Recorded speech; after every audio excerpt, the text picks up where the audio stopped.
Alrighty, what's going on, guys? January 16th, we are back here again for today's recording. Today, I want to talk about the 10,000 hour rule, right? So, a lot of people have heard about this. Maybe you've heard the 10,000 hour rule get talked about before. There's this book called Outliers by an author, Malcolm Gladwell, I think. Don't quote me on that. And it was a read that we did in English class back in high school. Actually, I had to read it in my English class like sophomore year. And basically, what this book was about was it was about people who attained this insane level of greatness. Right? These are legendary figures throughout society. Obviously, you've probably heard of like all of the examples that the book talked about, right? It's like they talked about the Beatles, they talked about now I'm drawing a blank, the Microsoft dude, Bill Gates, and there was a few other like really high level people examples, right? Where the book basically examined how these people got so incredibly good at whatever it is that they did, right? And you could say, oh, they just got lucky and they were in the right place at the right time, right? And that actually is part of it. The book does go into that. They examined like hockey players, how come all of like the NHL people who are in the NHL have birthdays in January, and it's because, well, if you had a January birthday, you were technically older than the rest of the people who you were playing with, meaning you seemed better, meaning they got focused attention from the coach, meaning they conversely got even better, and then those are the ones who wound up going on, right? So it is right place, right time to a degree, right? But and so circumstances do play a role, of course, right? Opportunity plays a role, right? But and I'm sure luck, if you believe in luck, I'm not sure if I do or not, but I think luck plays a role maybe. But point is it's practice, right? It's practice. It's getting your 10,000 hours, so to speak, this is what the book talked about, this is more or less the amount of time that it takes to become a master, right? A true master of your craft, right? And if you get more than 10,000 hours, are you better? I mean, I would say, of course, right? I think it's indefinite progression, right? But I think the curve is like this, right? It's like one of those curves where it starts to level off at some point. And then I think from there, you need to expand your skill set and learn new skills and practice different things. Maybe those things are related to the original thing that you got really good at, right? That you practiced those 10,000 hours at and became a master. But I think this is a really interesting thing to think about because, in my opinion, right, for a couple of reasons, I think that it is this is what you should seek in life. This is the thing that should be sought after is mastery. You've heard the term jack of all trades, master of none, right? You don't want to be a jack of all trades and master of none. You don't want to be somebody who can do a bunch of different things kind of okay, and then you're really not that great at any one of them, right?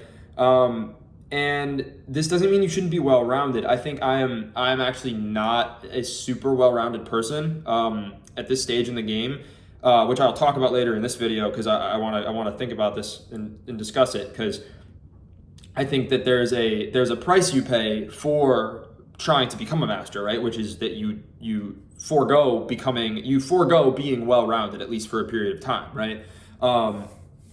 Now there's so many things I could talk about here. First of all, I think it's really cool to be a master, right? So what do I mean by this? I think that let me give you an example. So there was this online role-playing game RPG called RuneScape I used to play. Maybe you've played it, and you could get like you'd see, it was one of those games where you could get different levels of swords and different levels of armor. You could get, like, you started with like the kind of crappy like bronze armor, and then you got like eventually up to like the gold, and then there was like diamond armor or whatever.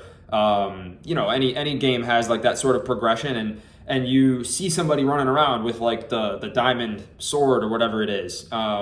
And there was, in RuneScape specifically, there was skill capes, right? So if you became a master, quote unquote master at that skill, level 99, you maxed out a certain skill, right? There was, it was kind of like a medieval game. There was like archery, swordsmanship, whatever, fire building, right? I wanted to get a fire building skill cape. So I just decided, all right, I'm going to log on for about 4 hours and just make little fires all day on this online game. I never got the skill cape. It eventually became incredibly tedious. But the point I'm trying to make is if you saw someone on the game with one of these skill capes, you just go, whoa, like, that's that dude. Like, that dude really built, like, I mean, you could like look up how many fires you would have had to make, or like how many arrows you'd have to shoot, or like there was like a tree cutting one. Like, how many trees did that dude have to like cut down? Like, that dude put the time in, and he's got the thing that shows it, right? And obviously in a video game, it's like, you know, it's like pointless. Like, okay, you have this like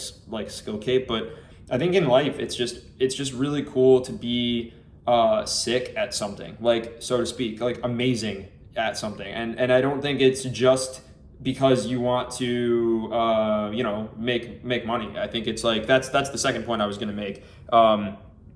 But for this point, I just want to say, like, I think it's really cool when you are just looked up to for doing something, right? This was I never, to me, you know, before doing video, photo, content creation, all that stuff, I never really had a thing, right? I never really had a thing that people would go, yo, if you need to talk to somebody about X, Y, and Z, you should go talk to this, right? If you're a young guy watching this, you know, maybe you're in like high school, and the thing that's sought after is usually like being an athlete, right? And if you know, you think about a certain sport, you know, maybe you think about football, and you think, oh, like, you know, our running back, for example, was a starter from the time he was like either a freshman or a sophomore, and he carried the team. And like, it's like, you think about like, that's that dude that you want to be like that's that he's just a master, and now he's pro, like now he's in the NFL. And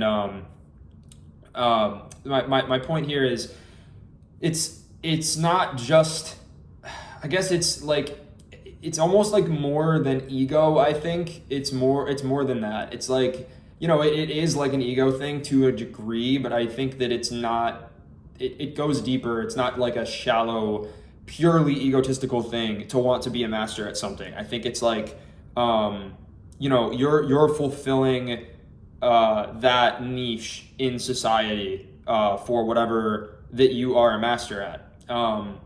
And people can come to you for that expertise, right?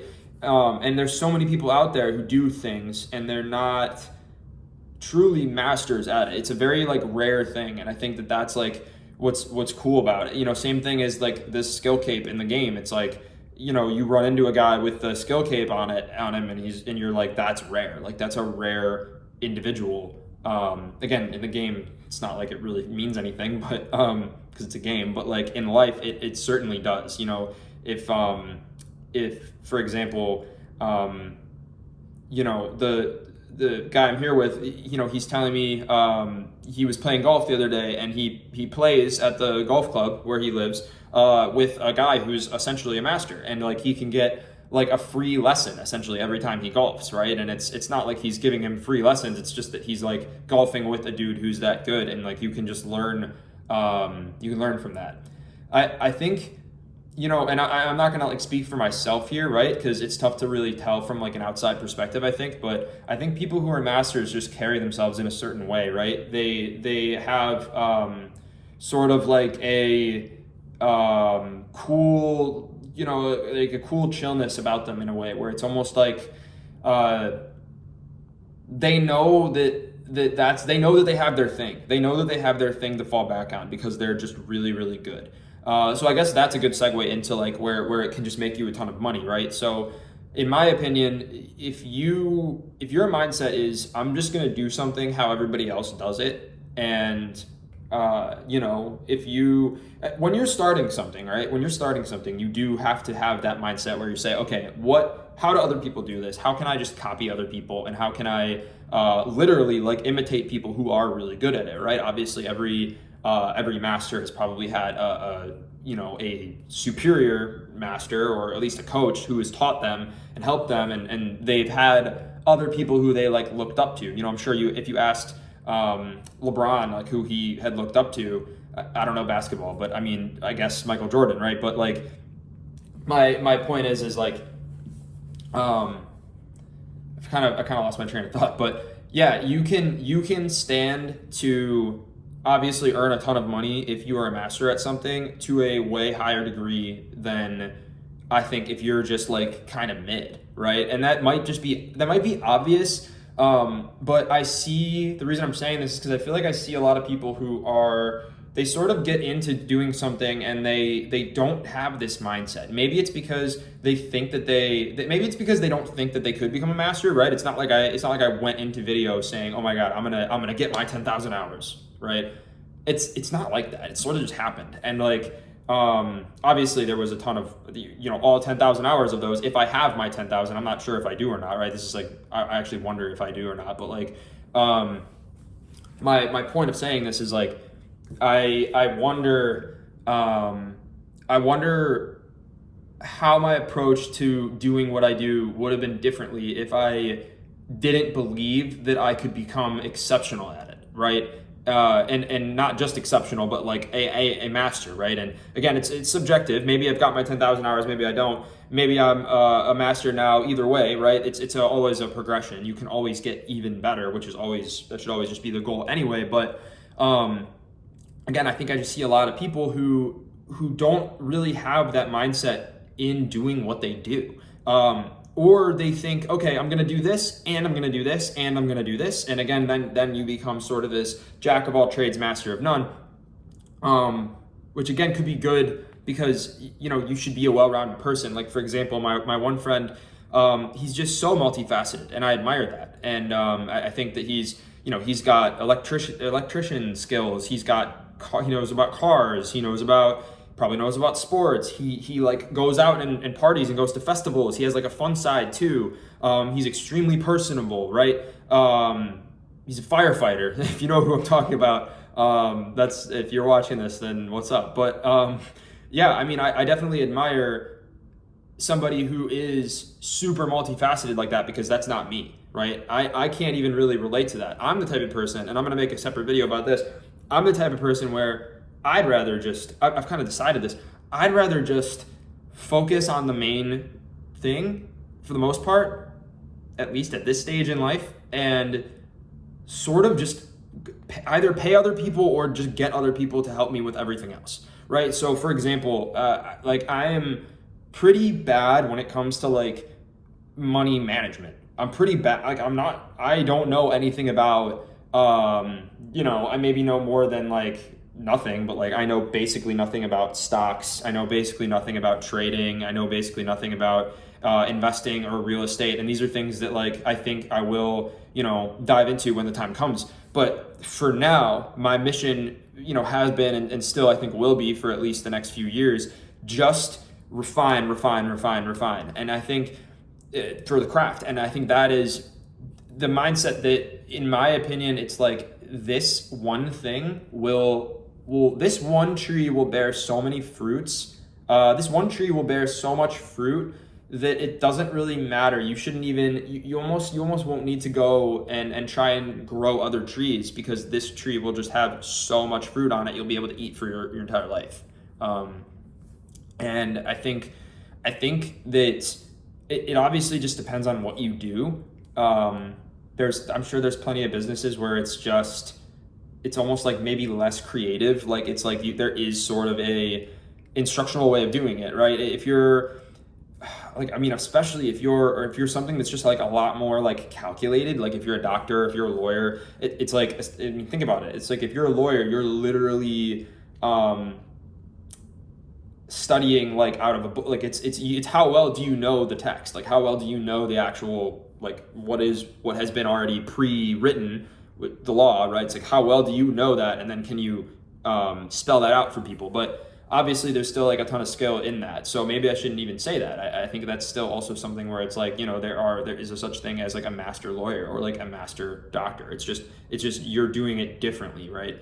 But it's not like an art. It's not as subjective, I would say. But maybe it is an art to you if you're a lawyer or a doctor. So I guess I can't speak on that. But yeah, that's sort of my 2 cents here. I think it's something that if you haven't thought about this, or if you find yourself right now, in a position where you aren't fully 2 feet into what you're doing. If you're watching this, I'm guessing you might be a content creator, you're interested in doing stuff like that, you're a photographer, videographer, some kind of visual artist, right? If you're not 2 feet in, I think a couple of things. You should ask yourself, okay, is this something that you see yourself becoming a master at? And is this something you love enough to really put that time in? Because that time is not, it's a shitload of time. It's not something that's like easy. That's like the point. It's like, again, you walk around in the game and you see somebody with the cape and you're like, damn, that was not easy to get. That was just not easy to get.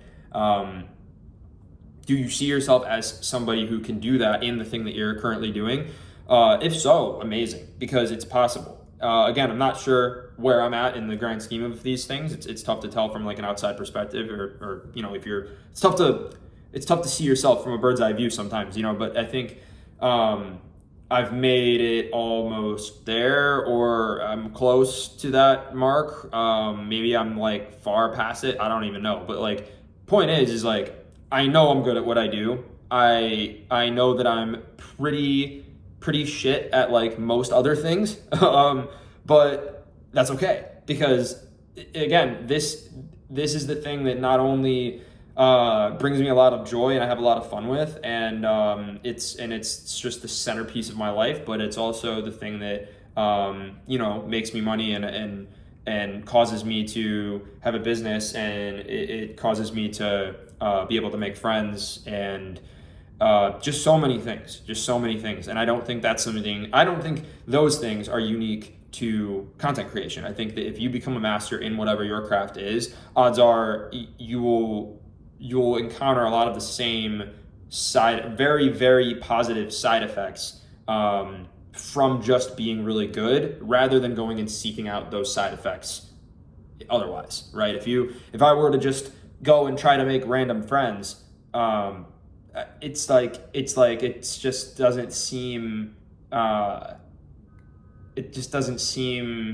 what's the word, like organic. It just almost needs to be like, the friends that I've made in the past few years. I'm very grateful for having moved to Chicago, where there's a bunch of other content creators, but like every person I meet, like every time I meet somebody who's a content creator, it seems we have such a similar mindset. And that there's just immediately you see yourself as like potentially could be a close friend with that person, right? And I've made a lot of really good friends and really good acquaintances, even, and just other relationships just from this. And I think that it's just I think that it's just good. It's just the thing that you should do in a lot of ways for a lot of reasons. So yeah, that's my 2 cents. I'll stop it there. I appreciate you guys for watching. As always, drop down in the comments topics for me to talk about. I will eventually run out or wind up repeating myself. So maybe I'll ask ChatGPT. But that's all for today. Thanks you guys for watching. And tap in if you're interested. Click subscribe if you're not already, and if you want to hear me yap some more. But that's it for now. Peace, guys.